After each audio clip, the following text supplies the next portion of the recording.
Ladies and gentlemen, Ron and Fez on Raw Dog. Sirius XM. Comedy hits. Channel 99.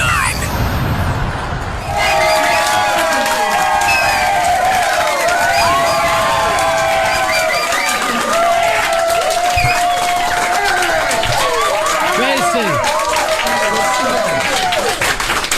Thank you for coming. Thank you guys for being here. Thank you. I know y'all could have been anywhere else in the world this morning, but you're here, so thank you very much. Tracy, everybody. Tracy, it's so good to see you, man. Thanks for having me. You were telling me in the green room, you're saying, I'm not an iconic comedian yet. I think I'm just standing on the shoulders of those who came before me. You know, my comedic heroes, Richard Pryor, Eddie Martin, and George Garland, and Jackie Gleason, and all those people, the comedy gods. You know, so I'm fortunate to have seen these people work and perform. So I'm happy. I'm just emulating mostly a person like my dad, who's super funny. Is that right? You grew up around funny people? Yeah, both sides of the family, super funny. And you know, in the hood, you know what I'm saying, in the ghetto rather, you know what I'm saying, when we grow up, rather in poverty anywhere, you know, not many things make you happy. Comedy was one, Richard Pryor, you know, music was another, Marvin Gaye, and then the sex. Sex, you know, yeah. Sex. They're all There's good. no money there. We can't go to Hawaii and stuff like that, so we make love to feel good, you know, and that's real talk. No, it's laugh, music, sex. In that order, or pain, laugh, music, sex. You know, the pain is me not being able to get a job. So my woman got to sex me up to make me just feel like a man, because so many doors been slammed in my face that day. So yeah, I think that's why we have a lot of babies so soon in the hood. You know what I'm saying? It's one of the byproducts of just poverty and frustration. You know, we use sex as a sedative. It eases the pain of poverty. Right. You know, you broke, I'm broke. Let's go half on a baby. Right. And then there's the funny. You know, if you laughing, it keeps you from crying, because you know the hunger pains and all of that stuff. So that's what it is. So that's part of what drove me. You know what drives me. Yeah, at a very early age, you know, laughter is a great defense for everything that's happening. Absolutely. Growing up, though, did you watch TV and go, somebody does this? Somebody actually gets paid? Well, the first one I seen doing it was my daddy. Yeah, Tracy Morgan. It's funny. He was Richard Pryor funny. You know what I mean? If I had an inkling of his talent, you know, I'd be awesome. I'm just a better businessman. But my daddy was he was bad. He's funny. He make a whole projects come out and just listen to him. Right. Yeah, don't let him get on you, man. Don't let him Jones on you, man. Yeah, I've seen him make people cry, grown men cry. So, you know, I'm just emulating him. And then later on, as I became a teen, then I was introduced to the, you know, the Richard Pryors, you know, the Petey Wee Straws, you know, and all of that stuff, Signifying Monkey, and listening to those albums and seeing the wit and just the wit. I don't know where, just the insight, you know, being born with this insight, you know, and then to see Richard Pryor and Eddie Murphy growing up in the 80s, you know, JJ had just left TV, so Eddie was the only black dude on TV, and he was wearing red Pumas, you know what I'm saying? So I identified, you know, before I even laughed at Eddie, I identified and related. So then the laughter, and then what inspired me, what it was a straw that didn't break the camel's back. This straw sent the camel to the chiropractor. Is when one day I went to see Martin Lawrence at Def Jam. Yeah. And I was there in the room, and I said, wow, he's doing the same thing I do, and it's being done. You know, and that's when it really hit home with Def Jam. And 4 months later, I was on Def Jam. Is that right? 4 months? 4 months later. Before I started. Yeah. That's incredible. Yeah, it was, what was incredible was just trying to convince everybody around me that I was going to be a star. You know, I never told nobody I was going to be funny. I was already that. I was born that way. But I wanted to be a star. You had hunger for it. Yeah, it was some people around me that said, you know, UPS is hiring. But except for my ex-wife, Sabina. She's the one that said pull the trigger. And she was the only one that had the right to say go get a job, because we had 3 kids on welfare. But instead, she believed in me. So that's why I say sometimes it only takes one person just to believe in you. And that's you. But, you know, 3 kids.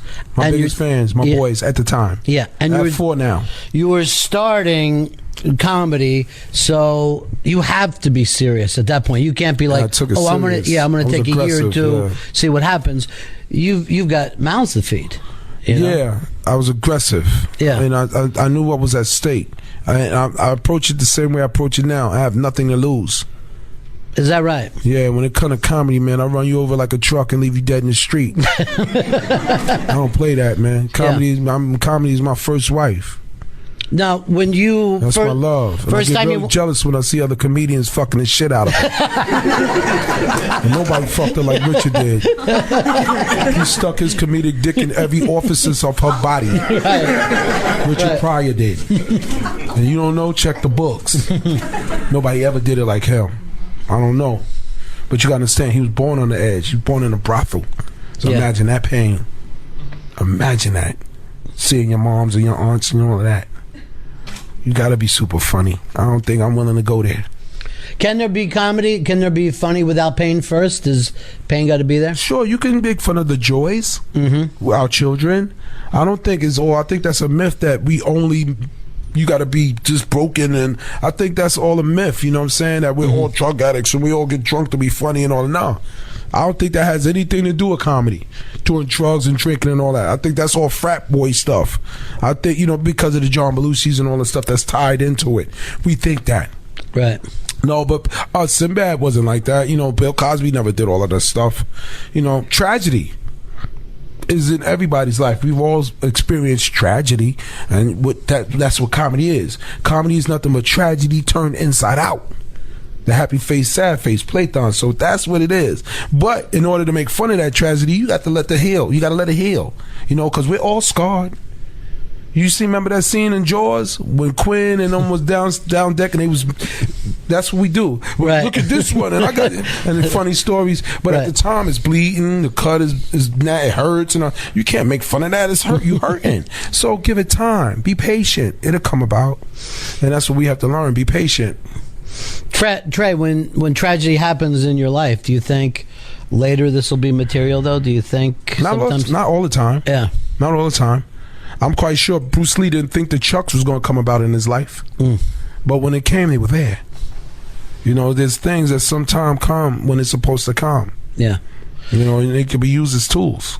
Where's the first time you got up doing stand-up? First time on stage? I want to say 1968, about 4 in the morning when my mother's water broke. And now appearing. That's what it was. That water broke, that's what it was. But the first time professionally, I want to say in 1990, 1991, Def Jam had came on. Something came over me and I just snapped. I had lost all my friends to the drug game. My dad died in 1987 of AIDS. And something snapped. And I just started doing comedy all around the hood. I was always funny, but I just started doing comedy though. At my boy's house in front of his friends. I'm seeing Def Jam, I'm seeing In Living Color, all these vehicles for urban stand-up was out there, so was a culture. And I fit right in.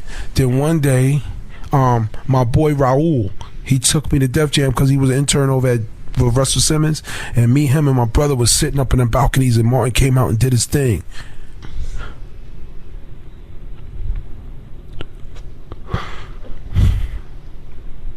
You knew then. It was like looking into your own future when you're looking at Martin. Yeah.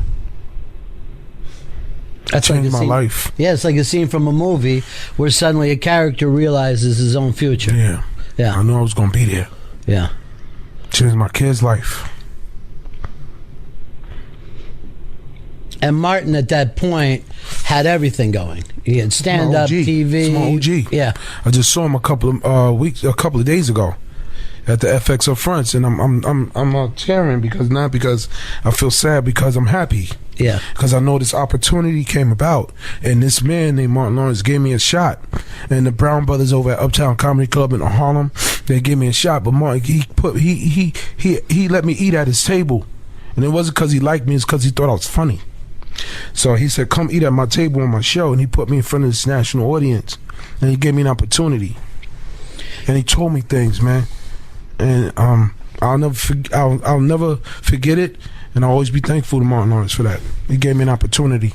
Well, he gave you the opportunity, but those Hustle Man things were so damn funny. I mean, I wouldn't have been on the show if I wasn't funny. Right. It wasn't because he liked me. You know what I'm saying? This ain't show friendship. This show business. So I had to bring the product too. Yeah. But he gave me that opportunity. He didn't have to do that.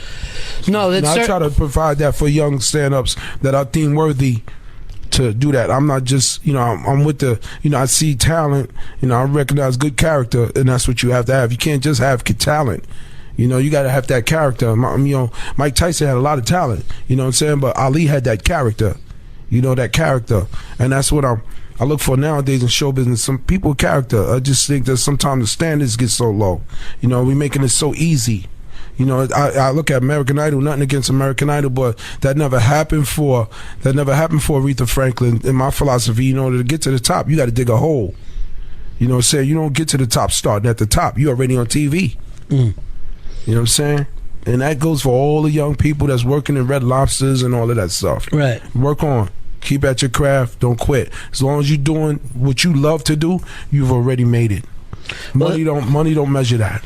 Yeah, I mean the fact that even if I wasn't rich and famous, I'd still be funny. Right. That's a gift he gave me to get past my brother being crippled, my mother and my father separating, then divorcing, my father's death, and all the other tragic things in our lives. That's why he gave us a sense of humor. Never let it go. When you take life so serious, you'll never get out alive. So you think about all the things that people are going through in this room right now. At some point, man, try to just look at it and laugh. Even when you have a death in the family, try to remember the good, funny things. You're going to grieve, but allow yourself a certain amount. Yoko Ono gave herself 7 days to grieve because life goes on and you got to get back in it. You got to get back in it, mama. This is all. Thank you. But this is all really important to you. What some people just say as humor or light. To you, it's like a philosophy that you have to live by. Yeah, you got to live it. Bruce Lee lived it. You got to live it. If I wasn't doing this, I'd be dead. I know why he brought me here. I know why I'm here. I see the hurt and the pain in the world. Somebody got to make them laugh. But we got to laugh at all of that. That's why Archie Bunker was here. And that's the thing I have with social media sometimes. Because we just all opinionated and sensitive, super sensitive. But Archie Bunker, that's why we made fun of it. We used to be able to make fun of our ills and our racism and our sexism and all of that stuff. Archie Bunker, George Jefferson, all those things. But now everybody's just super, politically correct now. And it's like, I think it's killing comedy. Well, like you talked about the corner stuff, the Joneses and all that. That had to be the thing where that's my social media right there on the corner. Yeah, but I know everything going on in the community, standing right on the corner. Right, it's true. I'm old school with it. Yeah. Need to get on no computer, know where homeboy throwing down a block. She just told me. What's her name? Social media. See, it's funny. Yeah. But you had to, when you're doing the Joneses and stuff, you have to make the person that you're even busting on laugh as well. That's where I get it. Yeah. Because things could get really volatile and the dynamics are different on the streets. Yeah. It got to be something that we all can laugh at. And I never forgot those fundamentals. I took all of those instincts with me and put them on stage. Yeah. That's what makes it homegrown. You know what I'm saying? My motivation for being funny, you want to know what that was? Yeah. The girls. Why you think everybody talk this artistic crap? Man, it's about the ladies, man. You make the ladies laugh, man. Oh, you got the ladies. It turned into a business later, but when I was in high school, I got the girls because I made them laugh. Women know funny. Women know funny from the premise. Guys they laugh when they see the girl. When you make the ladies laugh, ladies are emotional. They got the world on their shoulders. They take care of me, you, the kids, the house, everything. They're burdened with all of that emotion stuff. So to make her laugh, she love you already. You might not get the first base with her, but she gonna be, where Tracy at? He's so stupid. Every time he come around, he make me laugh. Where he at? Stupid ass. His stupid ass. Where he at? And that's what it was. You know what I'm saying? The girls want to be around you. Especially you can sing. I can sing. You know what I'm saying? Don't go changing. See, I got the girls. See, the guys are like this with the ego. I'm funnier than that. I can sing Billy Joel. That was never laugh at me, huh? Yeah. Huh? That's that was a surprise, Billy Joel, that you dropped out. No one saw that coming. No, I sing. Person without a song to sing is a very sad person, even if it's in the shower. Now, when you decided, okay, I'm going into stand-up, you do your first set, how'd that go over? Do you get the same kind of laughs that you expected? Back to it. Yeah. My very first set. Probably got some laughter, but that was enough. I got just enough. I don't remember if it was or nothing like that. But to make strangers laugh, that was enough. That was like, okay, I got this. And to be in a certain environment and make people laugh with the microphone, I never did that. I was off the corner. But when it worked, I said, okay, I got this. And then I just got better.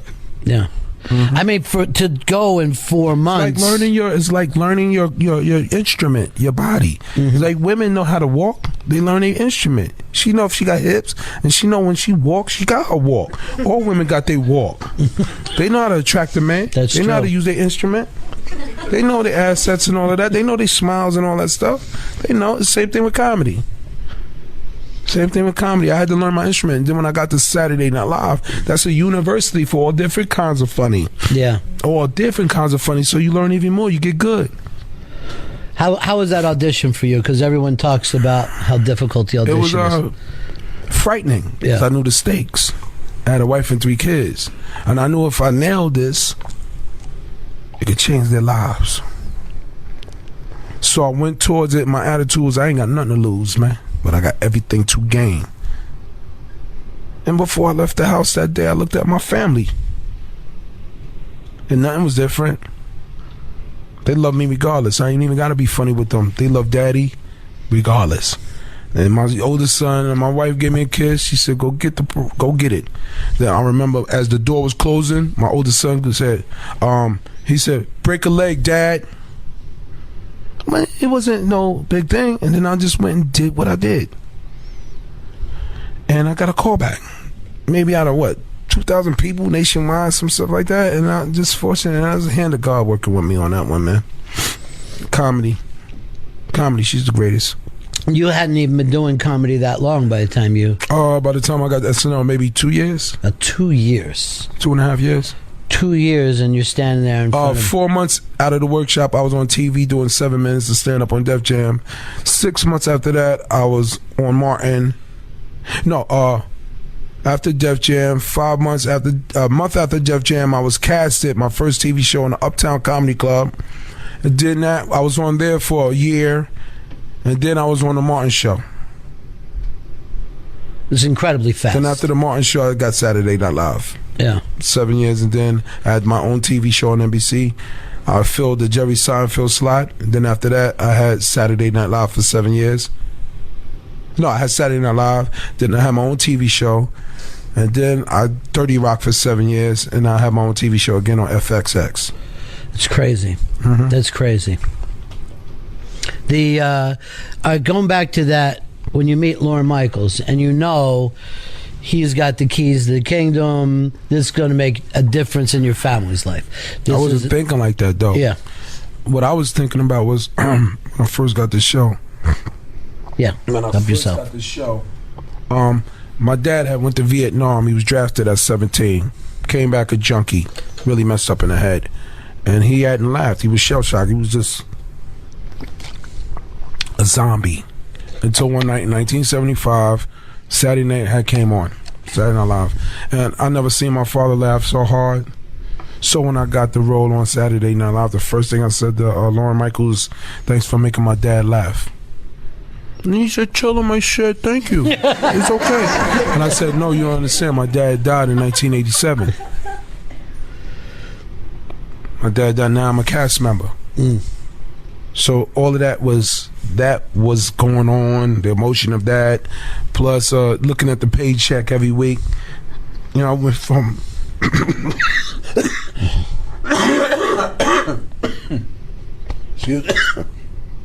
my sinuses are bad now. I went from getting maybe $200 a show doing stand-up to $9,000 a week. That was the first year of Saturday Night Live. $9,000, $9,500, and that was awesome. And my first check, I moved my family out of poverty. First check. Yeah, we're out. We was going. Yeah. First check. But you never left the Bronx. No, wrong. Yeah. First check, I think I bought a truck. Second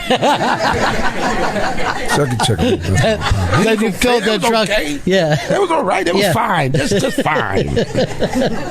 Filled that truck up with all your stuff. Me expedition. I seen that expedition. Probably can wait. They ain't gonna die. They got food upstairs. Yeah. Hurry up and get the WIC check out the mail. That WIC check. Yeah. Remember WIC? We stopped eating Spice Ham. Is that right? Remember when Spice Ham was the joint in the ghetto? Then we get muddy, we get uppity. We start getting boar's head. You make sure they slice it there. In the suburbs, people, they get cold cuts. They say, go get a half a pound of bologna. In the hood, we say, tell them give you $3 worth. $3 worth. Tell them slice it there. What? You make sure he washes his hair. That's where I'm from. Yeah. And that's still there. That's still with never you. Goes away. Yeah. It's my life. Once you lose your memory, you done lost your mind. I don't care how much money you got. You done lost your mind. People lose their memory. They forget where they from, so it doesn't keep them humble. I don't care how much money I got. I still got to work. I got people working for me. So even if I'm not hungry, I still got mouths to feed. Because my kids keep going in and out that refrigerator. The same thing is in there. I keep it filled because they eat. Yeah. 3 boys. No, it's boar's head now. I just want them to have. Yeah, it's boar's head. I just want them to have. When I died, when my father died, I remember we had to go around the projects and with a collection just to bury him. When I die, I want to leave my kids gifts. I don't want nobody taking. No. So I'm smart with my money now. But that was a learned thing because I went into debt maybe right after the Tracy Morgan show, $1.2 million, because I didn't know about money. That's a learned behavior for us. I'm not Paris Hilton. I'm not heir to no chain of hotels. I wasn't born with no silver spoon. Broke. But it was cool because everybody in the neighborhood was broke. So I had to learn how to have money. How you learn? It's like love. How you learn what love is? When you lose it. How you know if it's love, Trey? Did it hurt when you lost it? Yeah, it was love. You lost it. Learn how to hold on to it. Same thing for you ladies. Now, hold on to your love, man. We're talking. Stop listening to everybody. Beyonce. To the left, right. If you take all the Stills Crossing Nash songs and put them in a list, to take all her songs, put them in a list, she got 3 messages. Leave your man, leave your man, leave your man. But it's easy for you to say that. You got Jay-Z. My woman need me. I need my woman. We're talking about spending I love Beyonce. Okay. We were talking about spending money, but I saw you on a TV show called Tanked, where you had a shark tank as big as this room in your house. 4,000 gallons. I love sharks, man. I've always been into marine life. I just recently found out my biological father's name is Jacques Cousteau. I'm Tracy Cousteau. So I love animals. I love marine life because it's majestic. My sharks are majestic. When I don't want to watch the crap on TV sometime, I just go down in my basement and look at that shark world. And there's all kinds of stuff happening in there. Most people on the planet don't even know these animals exist with us. Right. So I'm going to save a little piece of it. So you've got sharks living in your house. Yeah, in my basement. And you have to say to the kids, don't swim. No, I mean, no. They will never do that. But, my nieces, my nephews come over and it's a big shark tank and they swim in and, and it's like an aquarium. I got an big octopus upstairs in the second living room. And it's just really pretty. And the people from Tank spent a lot of money putting this stuff in. And I just take care of them. Yeah. Mm-hmm. And you love that, though. I love my animals. Yeah. All right, Saturday Night Live. I've talked to a lot of people who've done the show. Half say it was the best experience of their life. The other half says it was the worst experience of their life. Most people say you're constantly battling I don't to care get about sketches. that stuff, man. That was a piece of cake and it was beautiful to me. Yeah. I'm for the hood, man. Most people say it was the worst thing in my life. You crazy. To me, you crazy.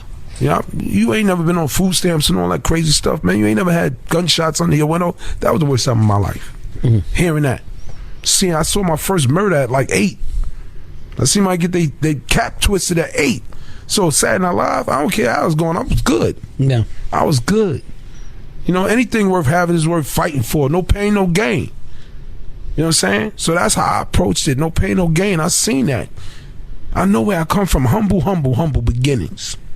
So I'm not going to badmouth Saturday Night Live that provided me. This country has provided me a lot.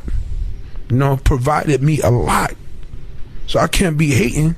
And I'm an American. I'm here. You know, this is my country. And it's provided me a lot. So Saturday Night Live gave me that same opportunity to change my kids' world around. Made me a millionaire. Help a brother turn $1 into 15 cents into $1. You know what I'm saying? That's how I looked at it. That's real. That's real. So I gave it all. I'm giving it all I got. When I die, I'm going to be a shell of a man like Richard Pryor, because I gave y'all everything I had, man. I always kept it honest with y'all. Richard kept it honest with us, man. Even when he set himself on fire, man, he made fun of it. So that's real. Cast members, even though you were that fast, they welcomed you. Maybe it was a bad experience for some cast members. Yeah. I wasn't happy every week. No, I wasn't. Because, you know, it's so competitive. You're not going to be in every show. But look at the opportunity it gave me to turn it into other things.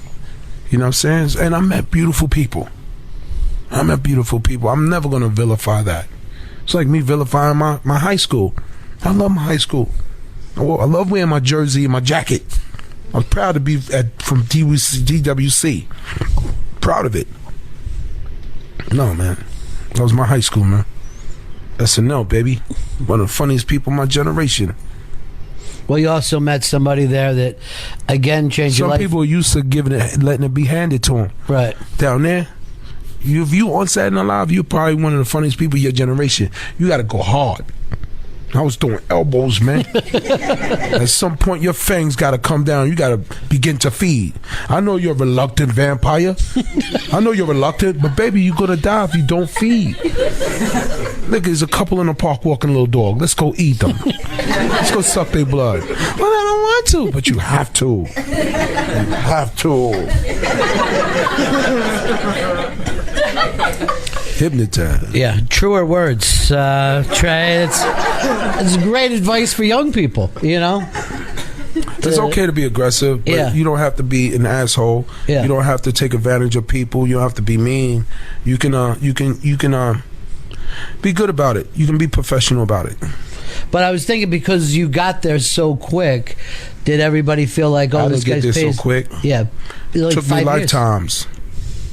You don't know what I've been through in the last life. Yeah. I don't look at it like I got there quick. No, this is probably my last cycle. I don't know. That's why I have the insight that I have. Maybe this is my cycle, my last one. I don't know. So you're actually believing in past lives. Sometimes the lessons are important. Sometimes you got to come back. You got to learn your lessons, man. I don't care if you're 100 years old. This might only be your second cycle. That's why we make so many mistakes, and then there's those who don't make. They make less and less. There's sometimes things dawn on you with the knowledge, like Def Jam with me and all of that. And sometimes things dawn on you. Ever had things dawn on you? You've been here before. Saw it before. It's enlightenment. It's not enough for me to just be funny. Richard Pryor said something. If I'm gonna be on stage for an hour or two, I gotta say something. I gotta talk about the sexism. Gotta talk about the racism. Gotta talk about the bullshit. Gotta say something. Maybe I'll change somebody's mind. Maybe I'll touch somebody's psyche or somebody's heart. Maybe. It's not enough to just be funny. We gotta change the world, man. Don't take 1 million people. Just take one person with nothing to lose. I really don't. I want to leave something for my kids, man. I gotta leave something for them, man. I want when they think back on me, man. I want them to say what I say about my dad. He was hot shot, man. He had white dudes in the house. He had white friends. I had no inferiority complex. He was a cool dude, man. He was Jimmy, man. And he used to always tell me, man, in the foxhole, man, everybody the same color, man. I know how I got my name. Him, when he was drafted, him and a young Irish dude named Tracy.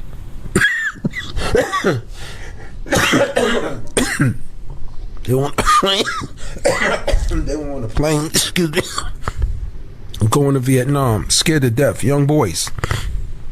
And then got there 2 days later, Tracy had stepped on a landmine, blown to pieces. Father gave me his name. Your father means a lot to you, Trey. He's always right there in every story.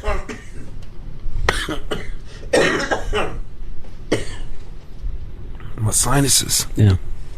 My mother means a lot too. My parents do. Because when my father couldn't do the things, my mom was there. She didn't always make the right decisions because she was young, sort of limited. But she kept me warm. She kept me fed. And in her defense, man, she did the best she could. Kept us on the straight path, my mom. So my mom gets more than most of the credit. Me don't get along, and we may be estranged, but my moms know I love her. That's always going to be there. Maybe in the next life, me and her get along just fine.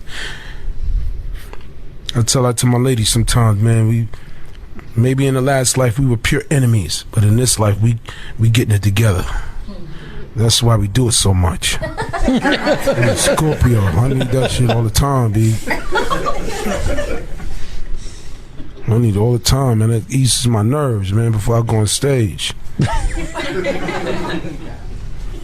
You are Most of the time we do it standing up in the dressing room.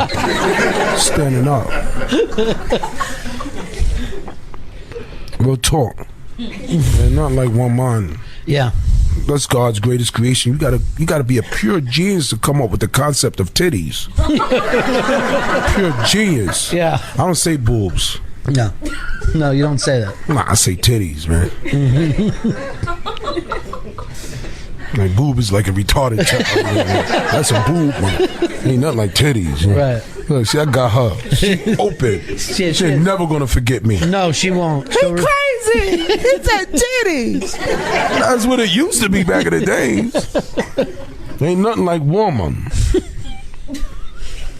It's all about compatibility. Sure. They look at us. See, are we compatible? Let me see his hand. They measure us. They size us up. She looking at me like that. Look. She gonna mess around and get pregnant. I'm telling you. Well, I'm a veteran. I don't pull out. You know what I mean? No, you don't pull out at all. Yeah. Old school.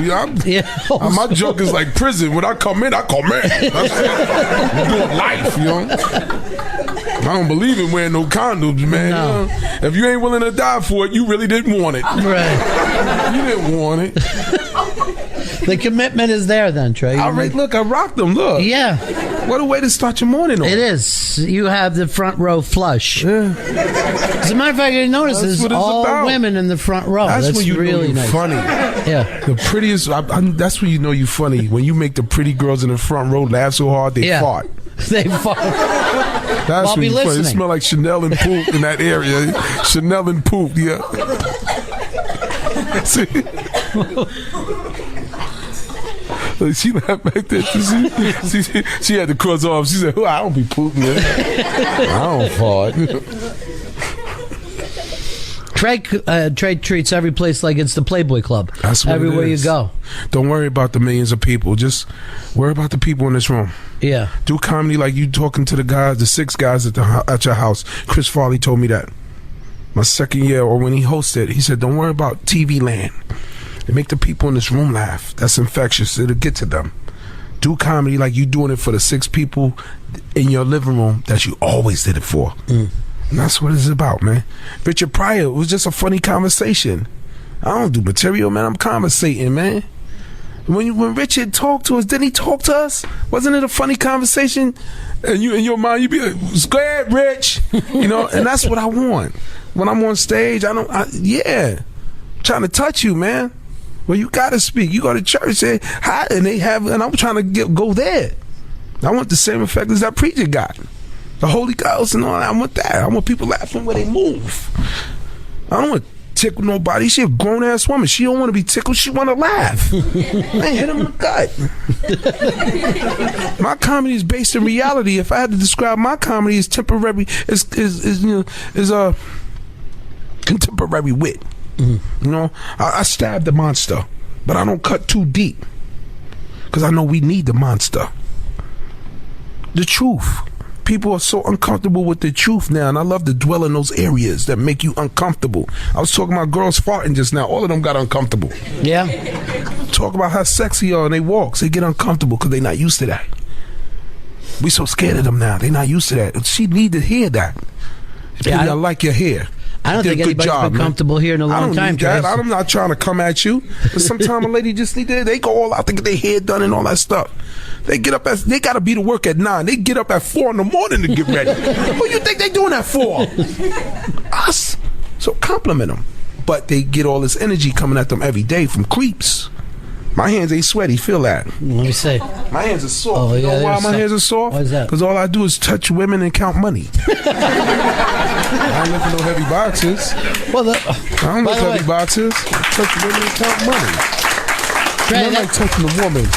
That's got to be the name of your next with a woman when you go home tonight, paint her toenails. Do things like that. Just paint her toenails. Paint her toenails. You want her pillow talk? Paint her toenails. Gotta get close to her. Make her laugh. The first women know laugh. You ask a woman what's the first thing she love in a man. You know what she say? Sense of humor. I thank God I'm like a world premiere comedian. Comedians get all the ladies. And then they hate you. Right. Because they know your heart is in comedy. Mm-hmm. That's She's your my first wife. Yeah. She was with me when I was in heaven before I even got here. I was making angels laugh. And when I leave here, I'm going back. And I'm going to make big man laugh. When I get up there in heaven, they're going to open up the ropes. And God probably going to slap me on the ass. Good job. Blah. Good job. Good job.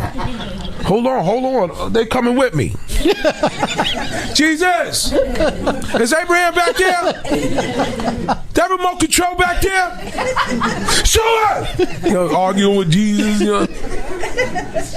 God looking for the blueprints for titties. What are these No, have you seen his blueprints?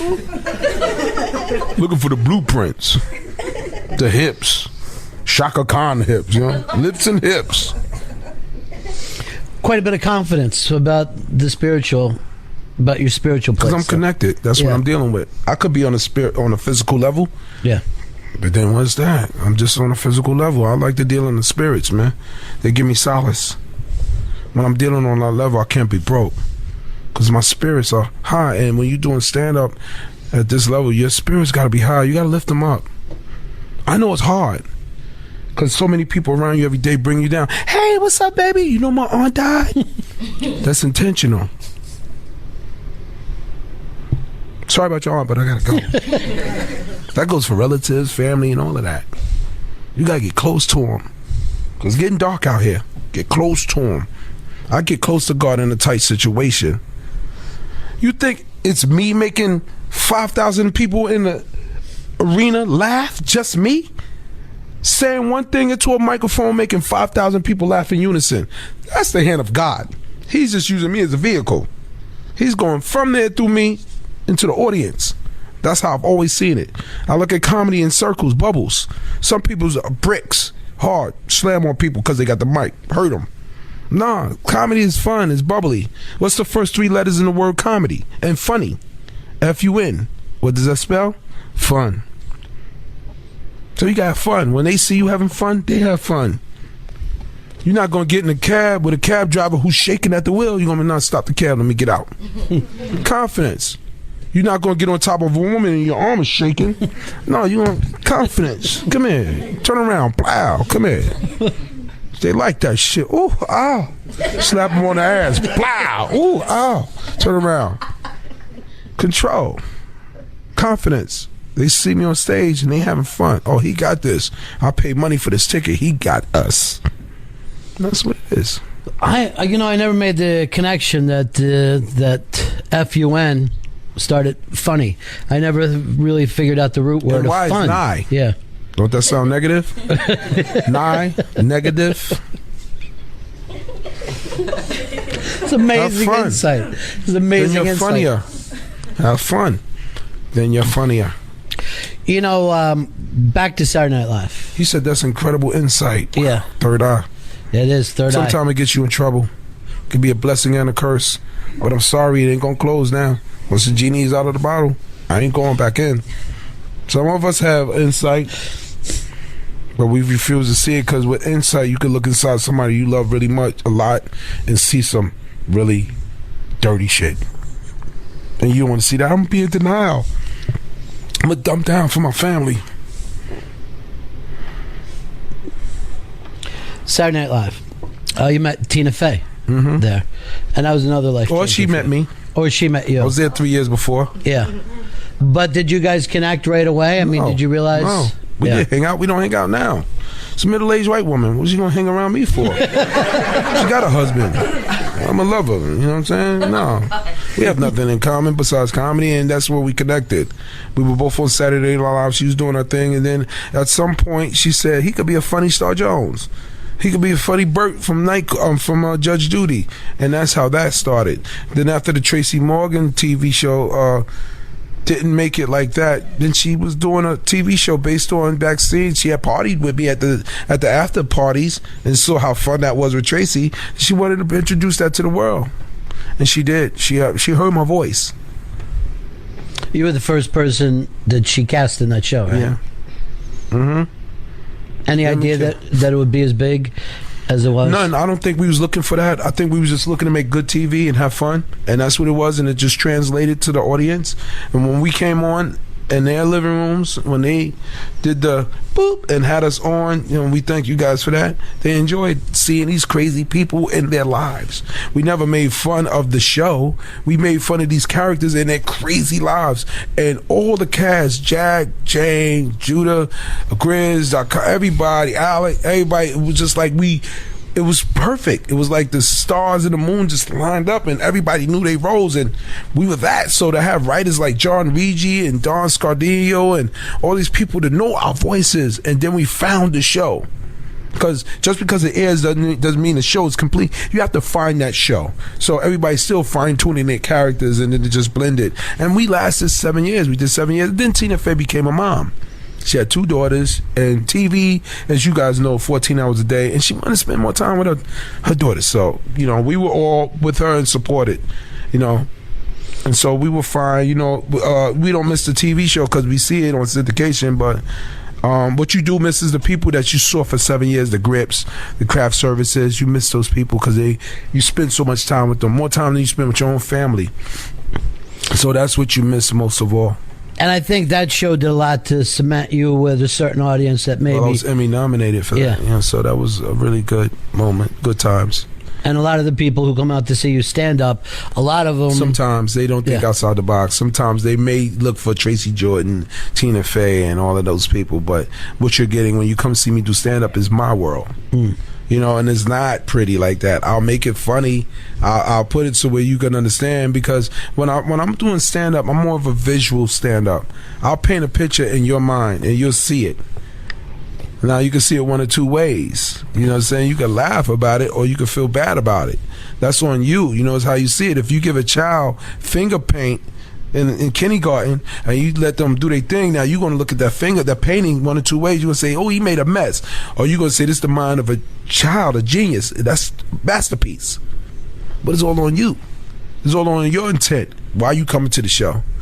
Do you want to laugh? Or are you coming to judge? And I just think nowadays we hold comedians to the same standards as school teachers and the president. You can't do that. This is comedy. We're supposed to make fun of no matter our fears, our angers, all of that. We're supposed to that's what comedians do. But now everyone in social media is just information speedway. A lot of people come there and the camera phone, so they take everything out of context, and it becomes like a witch hunt. You've been the center of that before. Yeah, I've been there. But if I feel like this, if you don't like comedy, just stay home and make it a blockbuster night. True. Comedy clubs, comedy concerts, that's off limit. That's sacred ground. That's a place for all of us to come and let our hair down, because you don't know, out of all those people, you might save somebody's life. You don't know who's out there in the audience ready to go home and burn their whole fucking family down in the house. But when you say, give me that knife, laugh at this, they realize I'm not the only one. Why you think people get depressed? Because they think they're the only one. You ain't the only one. You ain't the only person trying to lose weight. You not. But there's nobody out there saying that. There's nobody out there saying that. You ain't the only one trying to quit smoking. You ain't the only one. You ain't the only one going through problems. You ain't the only one with ED and all of that crazy shit. It's real. You ain't the only one. You ain't the only one. You ain't. You ain't the only one that feel bad about things. I touched her. Sitting in the front row, she started crying because she felt my pain. She been there. That's what it's about.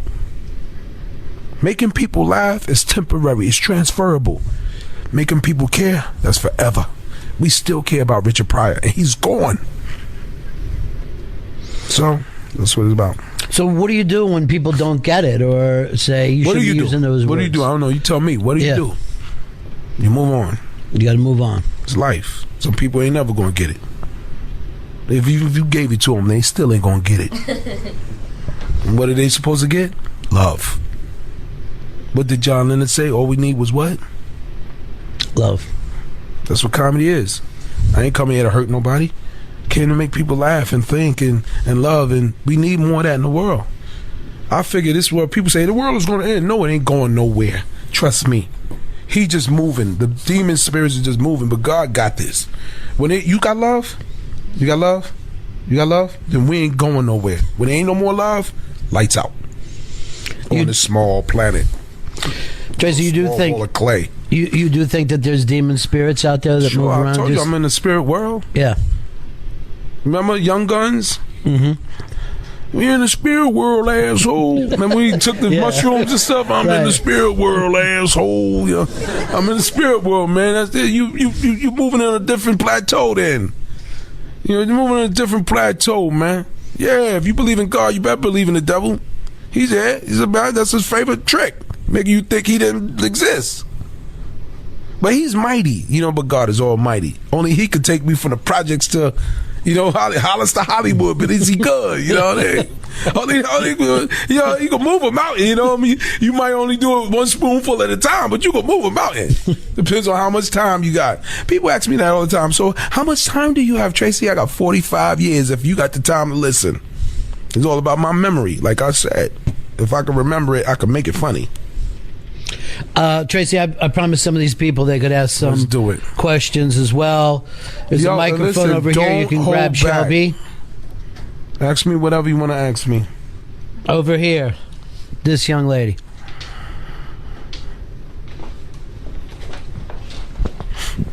What? Oh. Sexy chocolate. Well, first, I really want to say thank you. I mean, this is amazing. You really are insightful, and thank you so much. Good stuff. No, truly. And we're huge 30 Rock fans. My girlfriend Jamie, and we you're so funny, and even your face is just so funny. But here today, you're so serious. But professional also, and just really serious. So how do you see yourself? Because they're so strong in equal measure. When you're funny, it's so the spectrum is so wide. How do you see yourself for it to come out? There's three egos in the world. Is how people see you, how you see people, and how you see yourself. You ask me about how I see myself, and that's the most important. How you see yourself. I'm beautiful. I'm beautiful and I'm versatile. You know what I'm saying? I tell people, how you see me, that's how you see me. I can't change that. You can never change anyone's opinion of you. So why waste your time? How you feel about you is what's important. I feel great. I feel good. It's my choice. I know I got a choice. When I wake up in the morning, I could be miserable. I could feel good. I choose to feel good. So it's not a stretch when I'm being funny at the Knicks games, and that's me, man. If I'm feeling bad, trust me, I'm gonna feel bad, and you will know it. So people ask me, how you feel today? Sometimes up, sometimes down. I hope you catch me on the up joint. You know what I'm saying? But when I'm down, I feel down. Mary J. Blige told me that when you're feeling down, feel down. Feel down. And all that negative energy, it would all disappear, and you'll be at peace with yourself. All right, next question. Be at peace with yourself. To thyself, stay true. You feeling down? You just feeling down. It's one of them days. It's okay to have the blues. It's okay to have the blues. Having the blues is healthy sometimes. Go jump in the shower. Wash your hair. Scratch it out your hair. But have the blues sometimes. You want to listen to Sade all day. That's the way I'm feeling today. But don't start tricking yourself. Don't fool yourself. Sometimes you want to feel down. Deal with it. Got time, make you strong. Time for one more question. Yes, over here.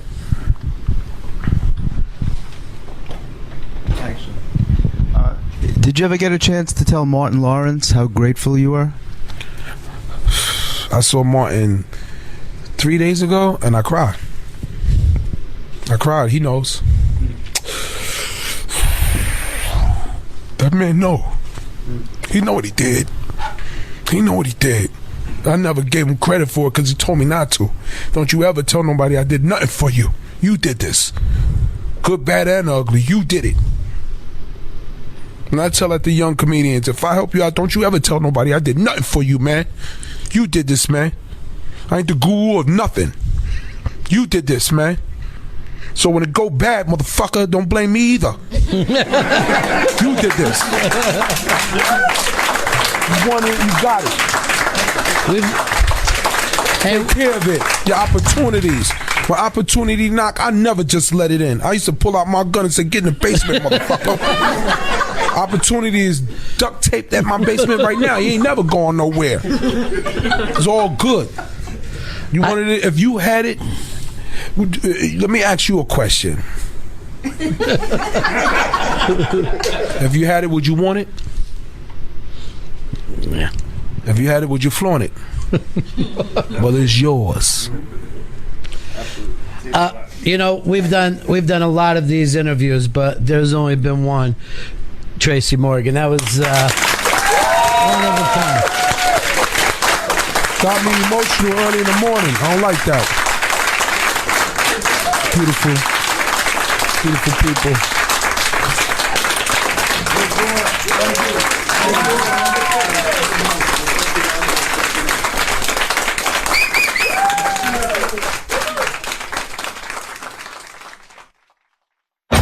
You know what you've been doing?